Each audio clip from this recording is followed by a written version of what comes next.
What is up, guys? My name is Lex and welcome back to the vlog. Today we are playing at the Seminole Hard Rock, buying in for $2,500 at the 510 table, and we get right into a crazy action hand here with pocket sevens. There's a raise to 30, I make the call and the cutoff, and the button makes the call. So going three ways to a flop, which is pretty amazing. 7-5-5, so we end up flopping a full house here. Initial raiser checks, and I decide to check this board. My thoughts for checking here is to let my opponents either catch up with the worst hand or possibly bluff, and the button decides to put out a bet. He makes it $65. The action's now on the initial raiser, who thinks for a little bit of time and decides to fold. So no more money coming out of him. I look back at my hand just to make sure I still have the goods. Yep, it's still there. And now I have to decide, should I spring the trap and put in the raise or just make the call? After tanking a little bit of time, I decide to put in the raise here. Given the fact that I'm out of position, I make it $185. I don't have any history with the button here, but I'm pretty sure he's a thinking player and understands the game. So whenever I'm check raising on this flop, I'm repping super thin, and I know he understands that. So I think he's going to call me down a little bit lighter, which is why I raised.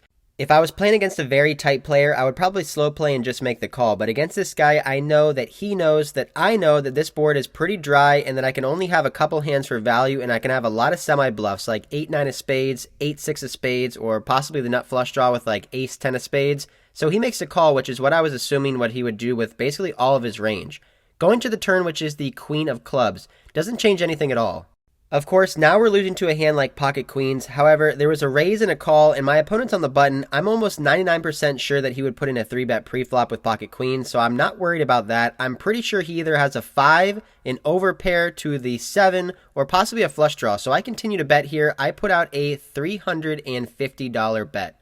If I was bluffing with those hands I stated earlier, I would use this queen as a scare card, trying to get him off his middling pairs like 8s, 9s, and 10s, so I would want to continue betting here with all of my flush draws and straight draws as well. So I put out a $350 bet, and now my opponent on the button goes into the tank for over a minute, and he decides to not fold, not call, he decides to put in a raise. He makes it $900. Is this real life? I end up flopping a full house and check raising the flop. I bet the turn, and now my opponent puts in another bet. He makes it $900. I just went from 6 to midnight. I'm fired up. I'm ready to go. This whole month of July, I've just been getting bad beat, coolered, and just cannot seem to win any hands. So maybe this is the time that it changes. This might be the day that it all turns around. I hope I can get the full double up here, but I have to decide, what should I do? Should I just jam all in here or just make the call? I look back at my stack and I have about $1,800 remaining after my $350 bet. If I make the call for $900 here, I'll have around $1,200 left on the river, which is a great sizing for my opponent just to go all in. I know he's not bluffing here. I'm almost positive he has a 5. I'm sure he has a hand like 4-5, 5-6, 5-8, or ace-5. If I decide to go all in here on the turn for $1,800 total, my opponent could possibly hero fold a 5, which would just be terrible. I think after betting $900, there's no way he's going to be not betting on the river, so I make the call for $900. The dealer ends up counting out my chips. We have over $2,000 in the middle. I have 7s full of 5s. Going to the last card, which is the Ace of Hearts. Pretty big brick here. If he has a hand like Ace-5, he now improved to a full house. I decide to stick with the plan. I put in the check. The action is now on the button in this huge, massive pot, and I'll let you guys hear what happens next. Vegetable pancake with like Final call for GG and Ron Z for 1-2. Final call for GG and Ron Z for 1-2. Let me see. The button decides to shove all in, and I make the snap call. I have a full house, and he has 4-5 of diamonds, so a pretty big cooler there. I flop 7s full, and he flopped trip 5s. I end up getting the full double up here. The dealer counts out my chips, and I have $1,240 left in my stack. So I literally sit down, I play one hand, and I get the full double up. This is exactly what we needed to try to get out of this downswing throughout the month of July. We are starting off good, winning over a $4,700 pot, our very first hand.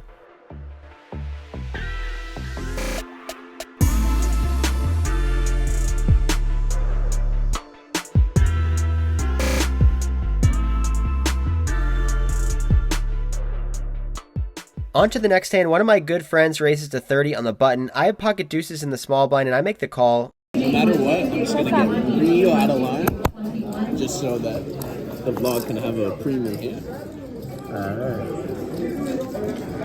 Front call for Brandon Victor on for 2-5. Zell 2-5, table number 2. Zell 2-5, table number 2. Patrick 2-5, table number 2. We flop another set here. My friend says he's going to get real out of line for the vlog, so I put in the trap and just make the call on the flop. I check the turn, and unfortunately, he checks back, going to the river, which is an offsuit 3, and now I decide to put out a small blocker-sized bet of $50. Maybe this will induce him to potentially raise, or possibly he could call me down with just any kind of pair, or maybe even ace high.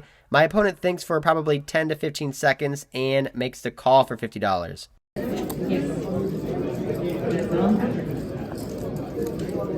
We show our pocket deuces and they are good, so that's another one for the good guys. Taking down another pot here with the set. About an hour later, the table is looking pretty good. A lot of recreational players before I look down at ace-king offsuit on the button. There's 2 limps, a raise to 60, and I decide to bump it up here. I 3-bet it up to $175. I'm trying to thin the field out here with this hand, try to apply some pressure and take this down pre-flop or go heads up with the initial raiser. However, the first limper thinks $175 is nothing to him, so he makes the call. The second limper decides to snap call, and now the initial raiser thinks, well, $115 more to me, I'll make the call as well. So we're going 4 ways to the flop here with ace-king, looking for a good board, an ace or a king or a queen-jack-10 flop, but that does not happen. We see a 10-10-7 board. It checks all the way to me, and I'm not going to be putting any more money in this pot. I decide to check this one back. The turn card is an offsuit 5, doesn't help us at all. The first limper decides to put in the check, and now the second limper puts out a pretty hefty bet. He makes it $350. The initial raiser folds, and I fold. Next hand, there's a straddle on the button. My first card's the ace of clubs. My second card would have been the king of spades, but the dealer accidentally flipped it over. So she gives me another card, and it's the queen of clubs, which is a pretty good card. It gives me ace queen suited. There's a raise to 50, and I end up 3-betting it up to $175 here, trying to isolate this initial raiser. Try to play heads up in position with such a pretty hand. Going to the flop, which it does not help us. King 4-5 with no clubs. He checks it over to me, and I decide to check this one back. The turn is a deuce, so now we improve to a gut shot straight draw. He checks, and I decide to check this one back. Just trying to get to showdown here. With the river is another deuce, so it pairs the board. Now my opponent decides to lead out for $500. This guy had been getting out of line quite often, making some pretty big plays and pretty big bluffs, so I think he could potentially be bluffing here. But I don't really want to be calling here with ace high and have him show me a king, a full house, a deuce, or even a hand like pocket 8s or pocket 9s. So after thinking for a little bit of time, I decided to let my ace high go, and he shows a deuce. So it's a good thing we didn't end up making that call there. A couple hands later, I raised to $30 with queen 10 of diamonds. I love these hands. They usually flop very well, and they're just really fun to play. We end up seeing a flop of ace jack 4 with 2 diamonds, so we end up leading out here $30 with our gut shot and our flush draw. Our opponent thinks for about 10 seconds and makes the call. Going to the turn, which is an offsuit 5. Pretty big brick, so now I want to ramp up the pressure here. I decide to bet over pot. I bet out $150 with my straight and flush draw, trying to get him to fold all of his one pair hands. Our aggression and bet sizing looks like it worked on this hand. He ends up making the fold, so we take down this pot with queen high. In most casinos in 510, they do a main game and a must-move game. That way the main game will always stay full. So after about 2 hours at this table, I get switched to the main game table and look down at pocket queens right away in the small blind. There's a raise to 30, and I bump it up to $120. The big blind cold calls $120, and the initial raiser folds. My opponent in the big blind is here for recreation. He likes to play a lot of hands, however, he does understand the game. So going here, heads up to the flop of ace 7-4 all diamonds. Not the best flop, but we do flop the queen high flush draw. There's an overcard to the board, but I don't think he's going to have a lot of aces when he cold calls my 3-bet. I think he's going to have a lot of pocket pairs. So I put out a small $80 bet, trying to get value from all of his 8s, 9s, 10s, and jacks with a diamond, or possibly king X hands with a diamond. The action is now on the big blind, and it turns out he doesn't have a hand he wants to call with, so he makes a pretty quick fold, and we end up taking down our first pot here at the main game.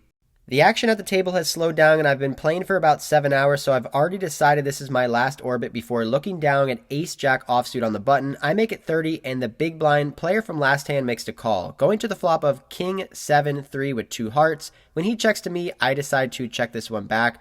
Going to the turn, which is the 3 of diamonds, pairs the board. After checking the flop, now the big blind decides to lead out for $45 on this card, and given the fact that I check back the flop and I have ace high, I'm not going to give up just yet. I think my ace high can be good, and he can be betting a lot of straight draws or flush draws on this card, so I make the call for $45, going to the river, which is the 8 of diamonds. If you look on the left-hand side of the screen, you can see the big blind think for about 10 seconds and continue to bet. He puts out a $135 bet, and now I'm pretty confused. This is a polarizing bet sizing. I said this before on the vlog, and basically what it means is that he's saying, I have a really strong hand or I have a bluff. There is no way he's betting a single pair king for this sizing whenever the river brings in a backdoor flush.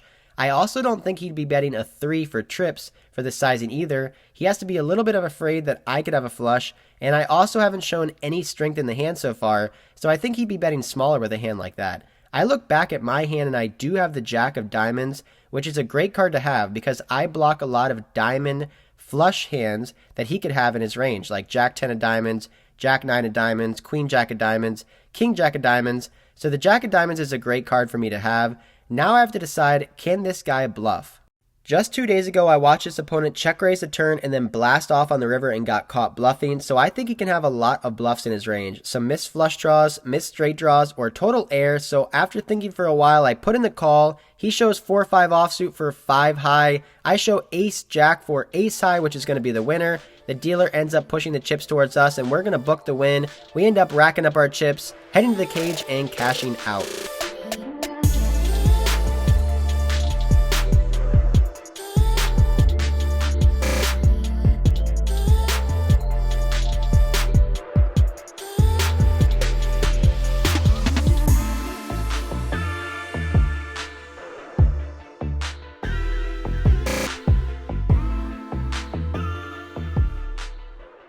Alright guys, that is it for this vlog. I'm out here by the pool, a new location for the outro, and I have 2 reasons for that. Number 1 is I want to show you guys the beautiful things that they have here at Hard Rock in Hollywood, Florida, and then number 2 is that on a Saturday night over by the poker room, there's a couple bars and nightclubs, and it just gets nuts. It gets crazy out there, tons of people, and it's just wild. Alright, so the last time we talked, I was talking about a downswing I was on and that I was down about $4,000 for the month of July, which is definitely not what you want to be having happen whenever you're playing poker for a living, that is for sure. But since then, I've had 2 winning days, a 2.2K day and a 1.2K day, and then today, July 31st, the last day of the month, in the game for $2,500, cashing out for $48.27 for a profit of $2,327, which is going to put us in the green for the month of July. So our win streak, our month win streak is not going to come to an end. July 2021 is going to be a win for us.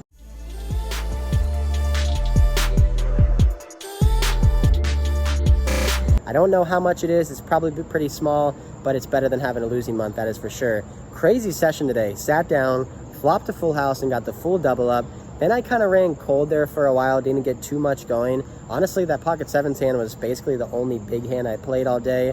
Moved to the main game, it was pretty good, but couldn't get too many hands there either. However, booking a win, a $2,300 win is definitely good for me. I hope you guys enjoy this vlog. I'm gonna be coming out with a lot more vlogs here now that I'm in Florida, just grinding, playing poker, making videos for you guys. If you like this video, make sure to hit that like and subscribe button. Comment down below, and until next time, I'll see ya.